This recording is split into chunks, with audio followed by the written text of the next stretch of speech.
we're going to be doing layers now. We're going to be messing with layers. So the way that layers work is, have you ever wanted to maybe, for example, Landy's wearing a hat, right? But what if we put like a chef hat on them or a top hat? And the way that PNG tubers and 2D VTubers in general would do this prior to LandiTube is to draw or edit each frame and then put the image into the actual like pose itself, and then re-export all their frames and then align everything and make a whole separate emotion you would swap to or something. Kind of like this, but a little bit different. I chose to keep that as an emotion so I could use transitions. But LandiTube has layers, which is very cool, and it integrates directly into OBS. It's called OBS source layers, but I like to just call it layers because it's a little bit easier to understand. This is the third time I've reworked the layer system, and it's finally in a spot that I like, and I don't think I'm ready to change it again. So here's how layers work. We can see that if we check in OBS, we have two scenes here called layers front and layers back. And we'll see if we check these out, you got all these source clones, and we can see that there's some stuff flickering here. Depending on what pose you're on and how you're speaking, these will light up. Same goes for the front as well. Now, we won't pay too much attention to that. Not right now. So, what we need to do is we first need to create a scene. And this scene is going to contain all of the props that we want to show on our layer. Layers allow you to change the transformations of a scene, a nested scene, based on what pose you have on. That sounds a little complicated, but trust me, it's not bad at all. We're just gonna go ahead and go for it. We're going to add a new scene down here. We're going to call this hats. I'm going to drag this up here. Just keep it nice and together. And we're going to go ahead and add, like, I don't know, like an image source or something. I'm not really sure yet. So I'm going to go ahead and drag this hat into here. And it's a chef hat. I'm going to flip it around. There we go. Excuse me. I have a chef hat here. And what we want to do is we want to make sure that this is centered in our scene here. So I'm going to click, right click, and then go to transform, and then center to screen. We don't want it taking up the entire space here. We want to leave some room, and I'll show why that is in a moment. You can also do Control D to snap it into the middle. Just a little shortcut there. And we're going to leave that there.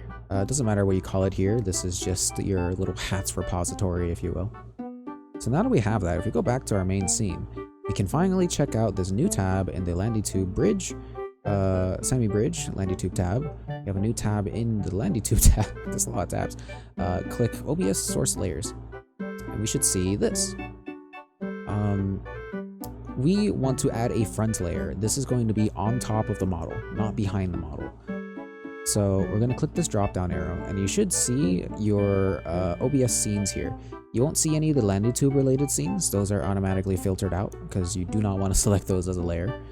We're going to click hats, and you should see now this this hats layer is now on top of my model, and it's squishing around and stuff, but it looks really ugly right now, and we don't want that. We're going to go ahead and go to the customize scene, and in here it's a little bit cleaner. You can see that the model doesn't squish around. It's a little bit easier to keep track of where the hat is, and we'll come back to this in a moment. We want to actually go to the layers scene, and we can see here it's your hat, and you can move them around. So if I move this over here, and I move this one over here, and I move this one over here, move this one over here, you can see that it's starting to just jitter a lot, and you can see that it reacts to when I speak, to when I blink, and that's because each of these references, these are references to your hat scene.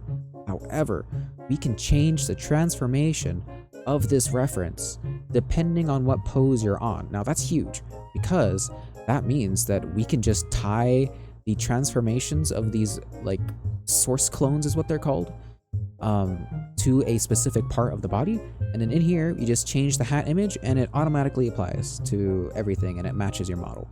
So you can see here that it's very jittery and ugly looking. So let me go ahead and undo my changes here. Let me just move one again. I'll just move it over here and we can see it happen sometimes.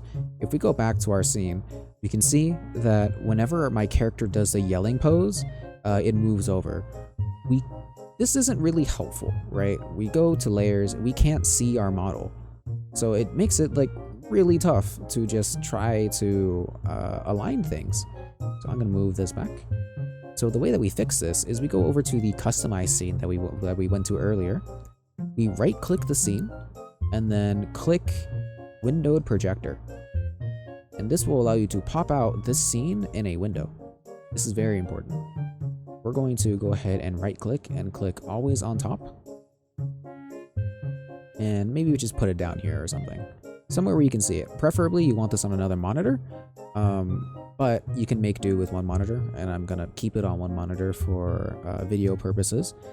But now we can freely go over to the layers here, and we can see our model, and we can see our layer reference or our clone. So if I stop talking here and I manipulate this,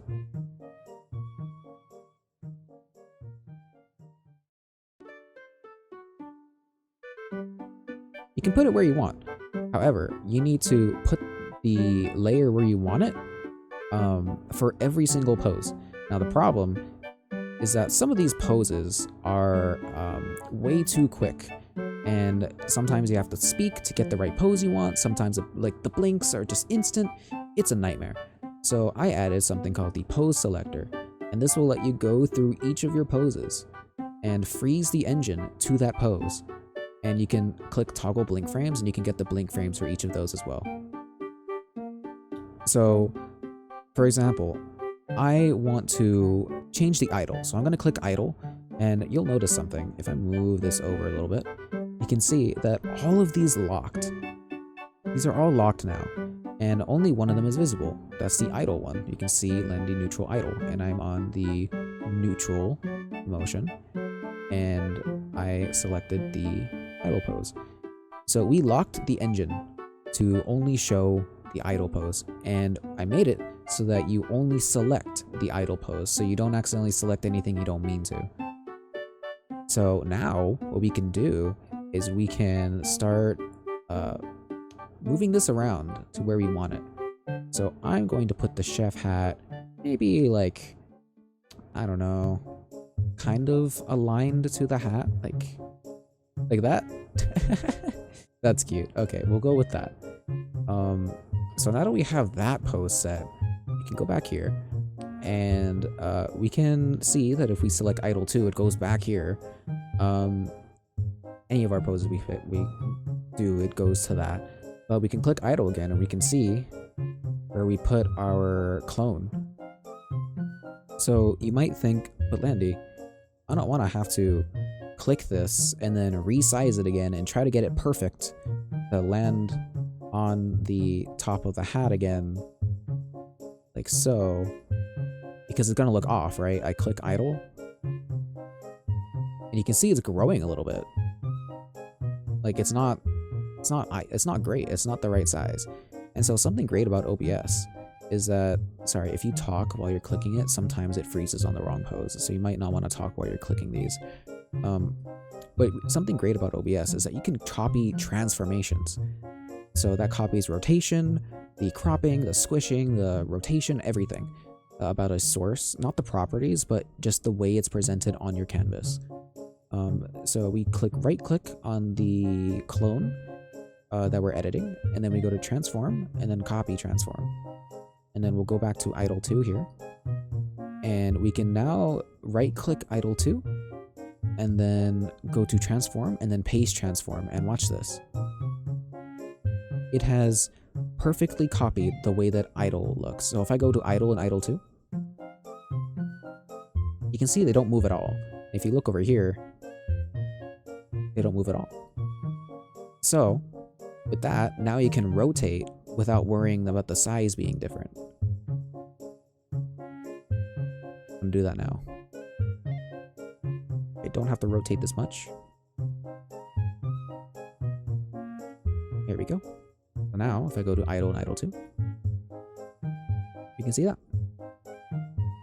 And so we just repeat this process of copying transformations and pasting things where we want them to align up this this layer to our head, our hats, if you will.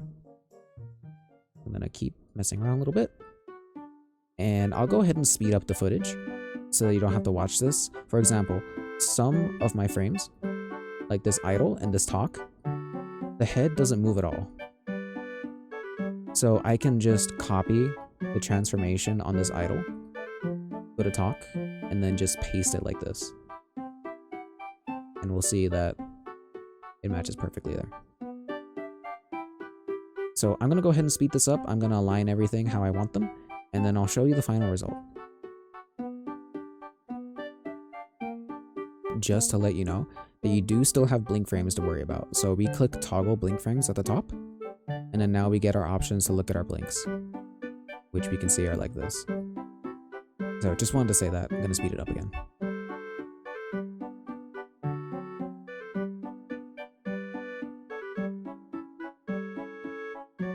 Okay, I have finished, I believe. I don't have blink poses for everything, so when I click certain blinks, sometimes nothing happens, and that's just because I don't have any blinks loaded for them, but it still shows it anyways.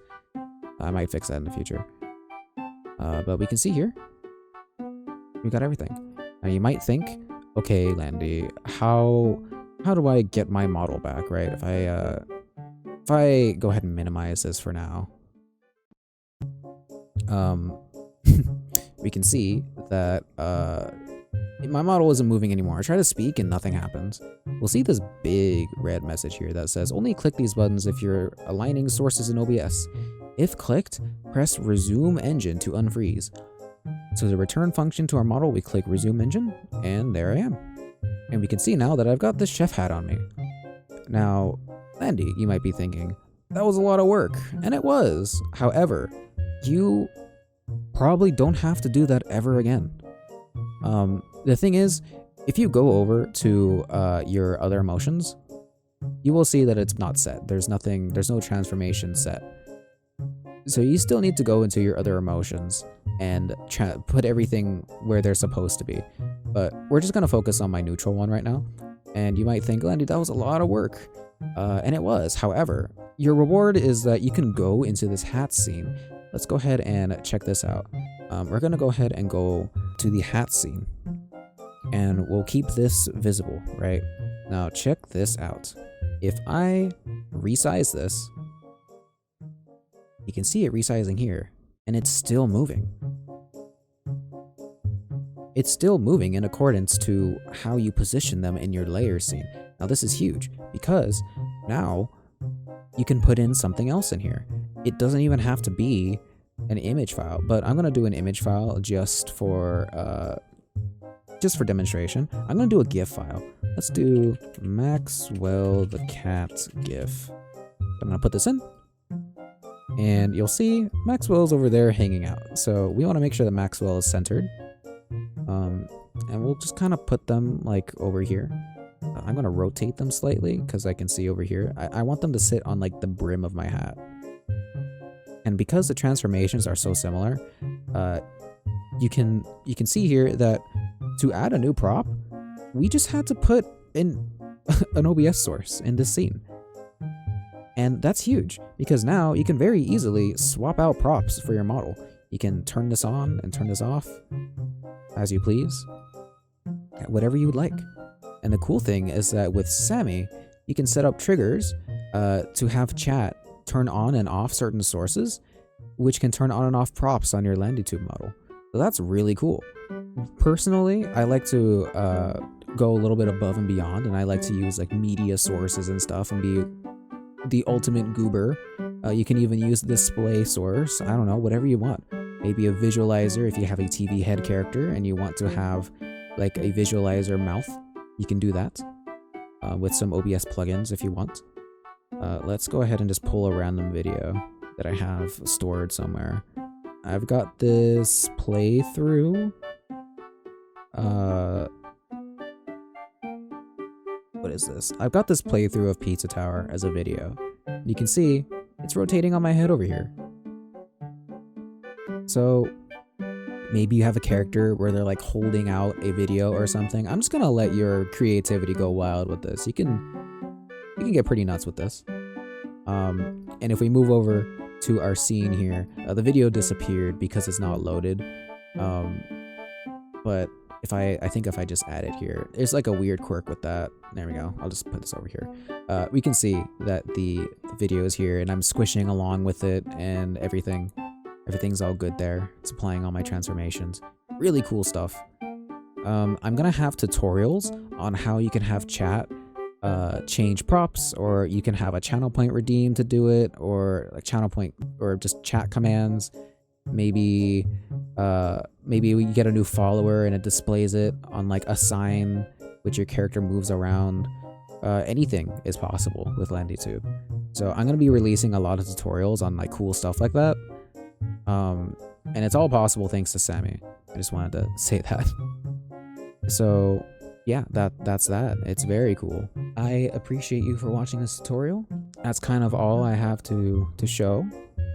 Have fun. I hope you have a lot of fun with the system. I worked countless hours trying to get this to work, and I think it's very worth it.